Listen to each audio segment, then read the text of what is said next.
what would be your speculation for what you're seeing? An alien spacecraft.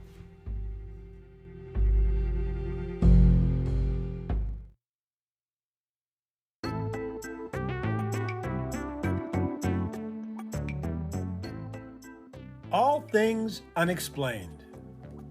Hosted by Dr. Mounce. Let's face it, we were always ready to roll without him anyway. CJ Derringer.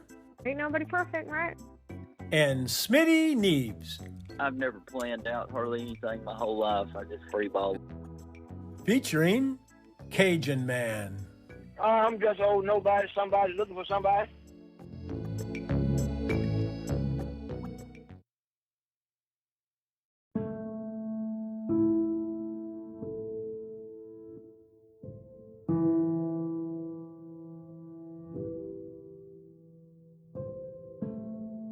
It's a cold Thursday night in Flora, Mississippi, February 10th, 1977.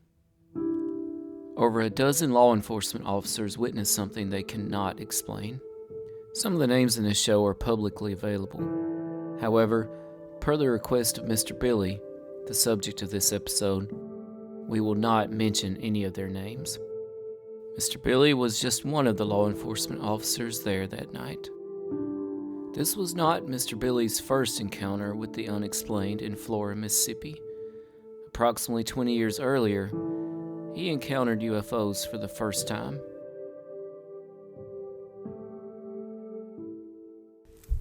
So the first sighting I saw was I was driving along and I looked over to my right, it was dark, and I saw a bright object over there that was changing colors from red to orange, green to blue.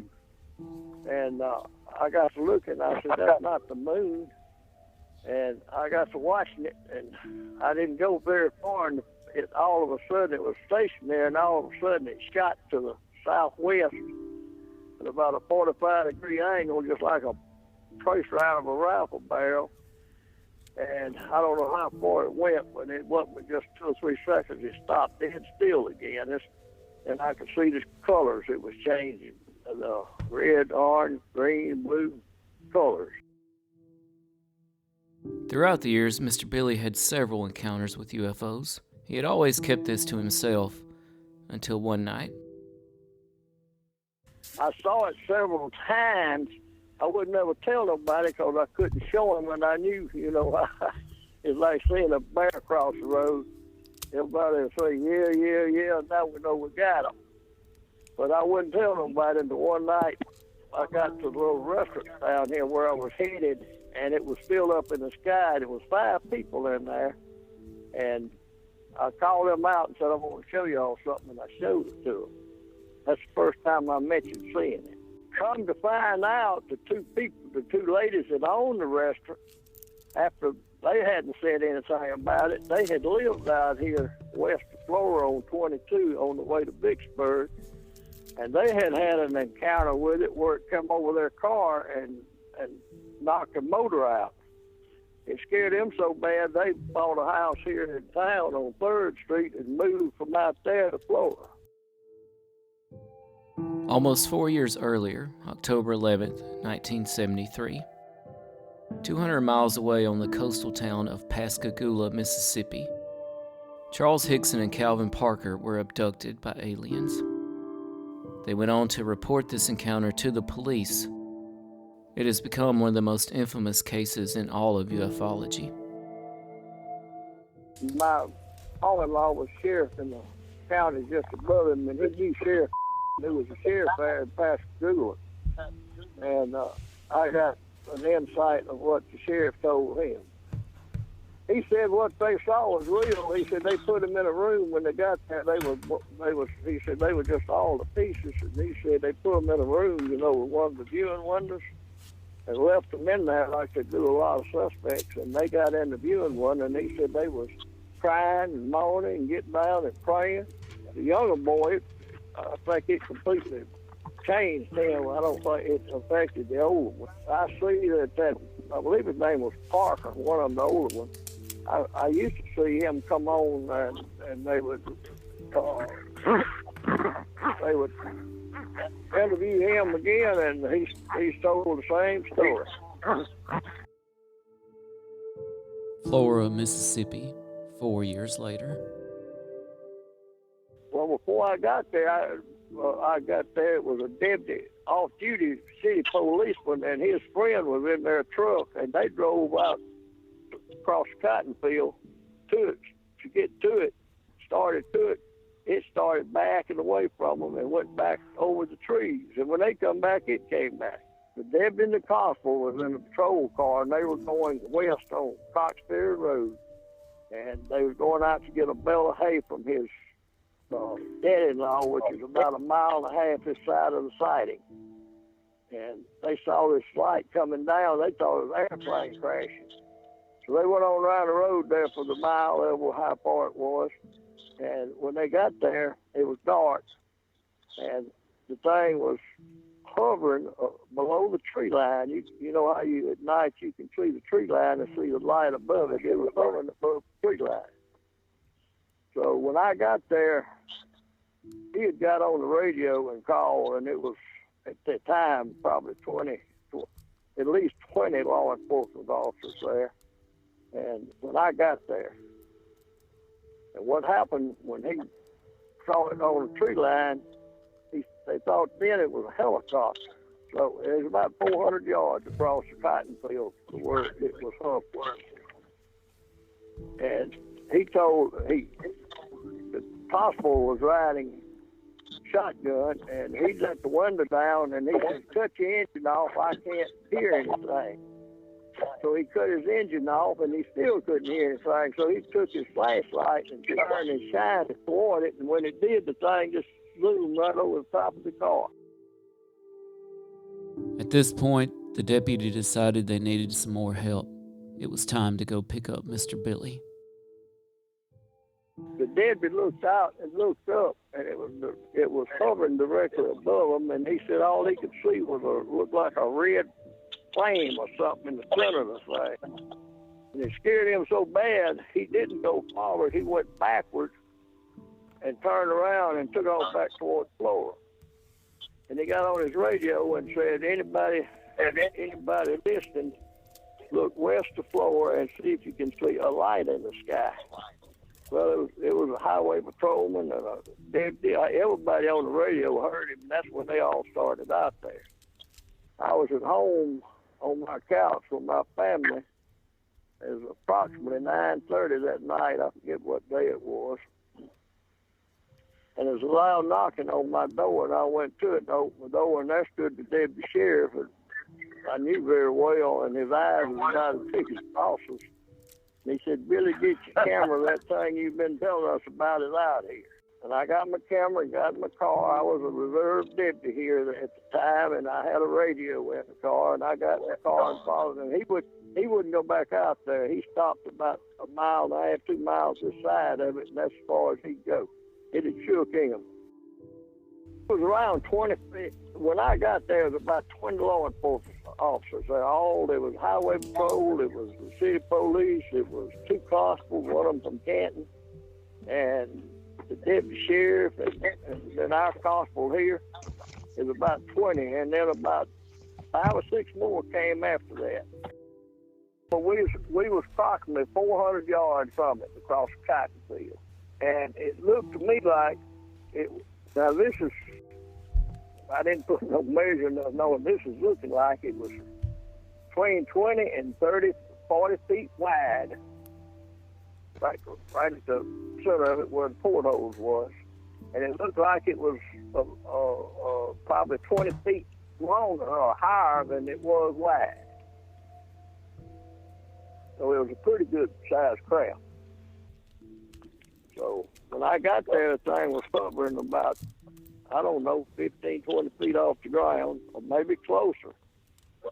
And it was metallic blue, and right around the center of it, it had a row of, they wasn't close together, they was probably several feet apart, a row of portholes, it looked like in a ship. And there was a light, you could see it was lit up in there. And the thing was, as I said, metallic blue, and it was like you took 2 old plantation bales, the shape of it, and put them together with a big end and with a little end. It was big in the center, and it kind of tapered down on each end. And it was sitting there, and it was kind of swinging like a pendulum, barely moving back and forth, just like a pendulum does in a clock. And we sat there and watched it for, I don't know, 30, 40 minutes. Anybody that sees this will know it's not a craft that we own. So then when it started drifting away, no noise, it just started rising very slowly, going to the northwest. And it went up over the trees, and it was gradually ascending. And the city policeman here and his partner, they took off around the road and crossed the creek. It was boat to the creek. They crossed the creek, turned down the road there to the right. It was a gravel road. Went down there, and in a minute they got on the radio and said, "Y'all come on around here. It's here, over here." So we all went around there. By then it had gotten up several hundred feet high, and it was gradually going to the northwest. Flora wasn't the only small town in Mississippi experiencing bizarre events.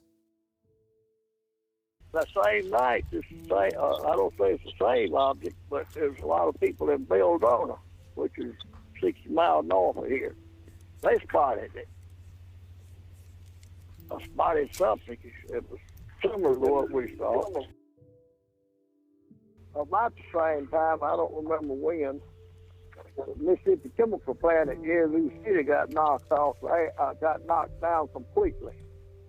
The policeman I talked to, I went up there. The policeman I talked to, it was two of them. They was at the airport checking the security of the airport, and they saw the two of them come over and go toward the chemical plant. And they called the patrolman that was on duty or on patrol over there, and he saw them go, and the things hovered right over the electrical power grid that supplies the plant.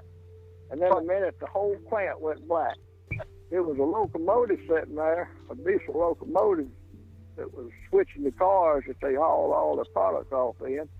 It knocked the locomotive out, and they had to send a cranking crew up from Jackson to re-crank the locomotive. And that was about the same time. It's instance after instances happened with them. June 27th, 1947. Harold Dahl was on a conservation mission on the Puget Sound near the eastern shore of Washington's Maury Island, gathering logs, when he saw 6 donut-shaped obstacles hovering about a half a mile above his boat. Suddenly, one of them fell nearly 1,500 feet, followed by raining metallic debris, some of which hit Dahl's son Charles on his arm, as well as the family dog, who did not survive the ordeal. Dahl was able to take some pictures of the aircraft with his camera, which he later showed to his supervisor, Fred Krimsman. A skeptical Krimsman went back to the scene to look for himself and saw a strange aircraft with his own eyes. The next morning, Dahl was paid a visit by a man in a black suit. They ended up at a local diner where the man was able to recount in extraordinary detail what Dahl had just experienced. It was the first known encounter with the infamous Men in Black. July 7th, 1947. A flying saucer is reportedly recovered in Roswell, New Mexico. Just 19 days later, the Central Intelligence Agency is formed. And it came, the deputy sheriff that came got me that night that first spotted this one in 1977 to get my camera I had bought to make a picture of it, Canon AE1. He won't talk about it now. If anybody asks him, he'll say, "No, I made that story up," because he got so much flack from it. CIA got involved in it. This deputy now that I was talking about a while ago, how the government was, the CIA warned him not. One of the national, I think it was the National Enquirer, offered him a bunch of money for his story. And they advised him, they warned him not to divulge it. And he asked the sheriff about it, and the sheriff said, well, I would advise you to do what they say, but I'm not going to tell you to do what you want to. So they hushed things up like that. Dr. J. Allen Hynek, astrophysics professor and UFO skeptic. Dr. Hynek joined the Air Force's Project Blue Book in 1952, meant to provide rational explanations for UFOs. Dr. Hynek soon discovered that he could not deny the truth. He went on to become one of the key figures in UFOlogy. A show about Dr. Hynek, entitled Project Blue Book, was even made by the History Channel. He didn't call me. He called the sheriff's office the next morning after the sighting, and I was in the sheriff. I was a reserve deputy sheriff on the boy sheriff, and I had a radio in my car, and I had gone to the sheriff's office, and the phone rang, and the sheriff answered the phone, and in a minute he said, "Hold on, talk to this man." He was there, and he handed me the phone, and it was Dr. Hynek. And you know, he was he wrote Project Blue Book for the Air Force. You can get it and read it. Then he got so mad at the Air Force because they covered everything up. He opened his own paranormal research, UFO research. He investigated all of the major cases, and that's how he called me. I called the sheriff's office, and then that's how I got on the phone.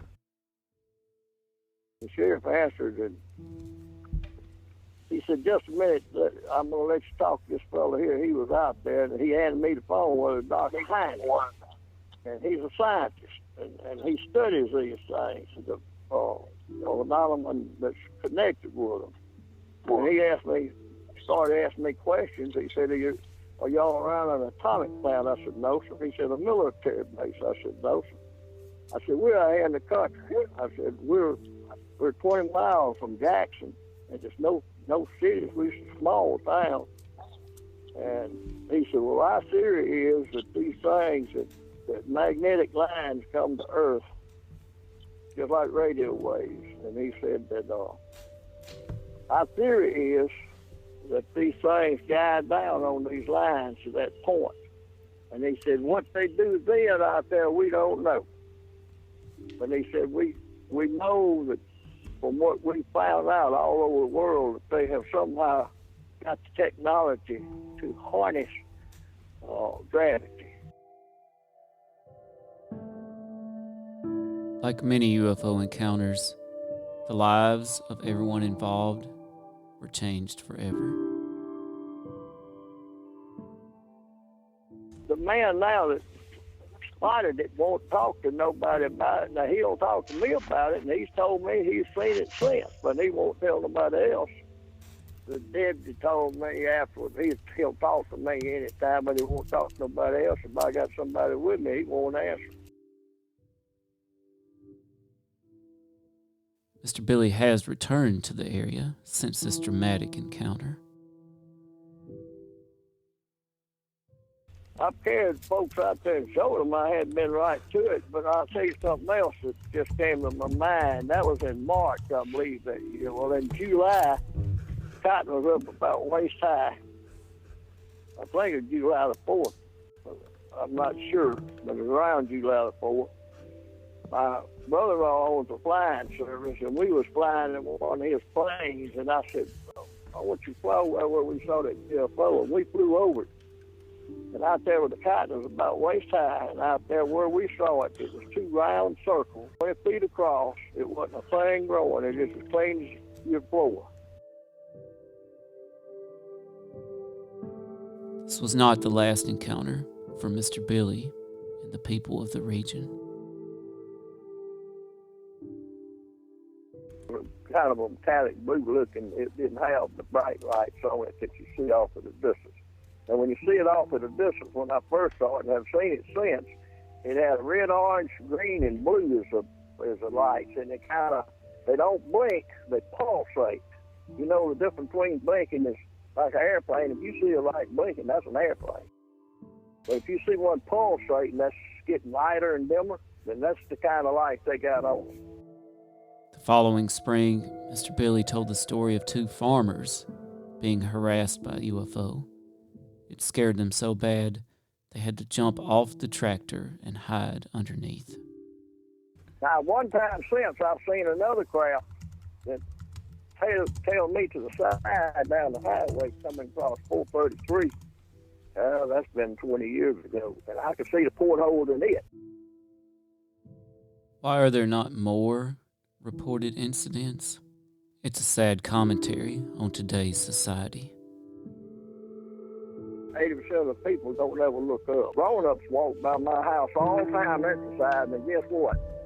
Most of them have got a cell phone stuck in front of them.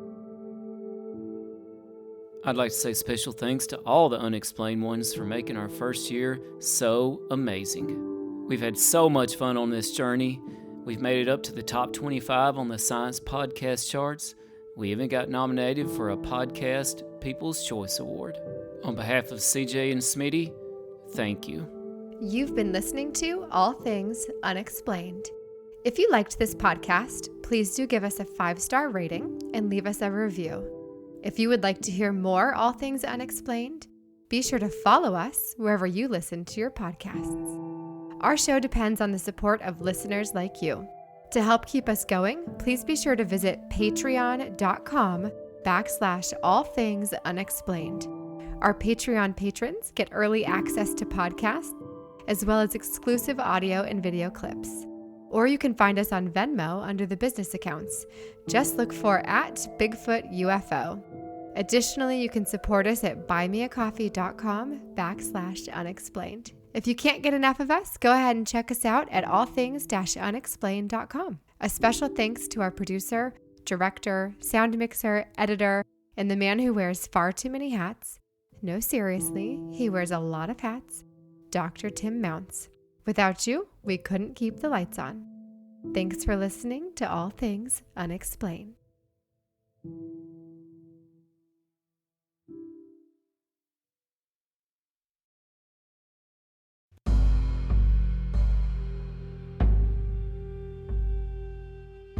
What would be your speculation for what you're seeing?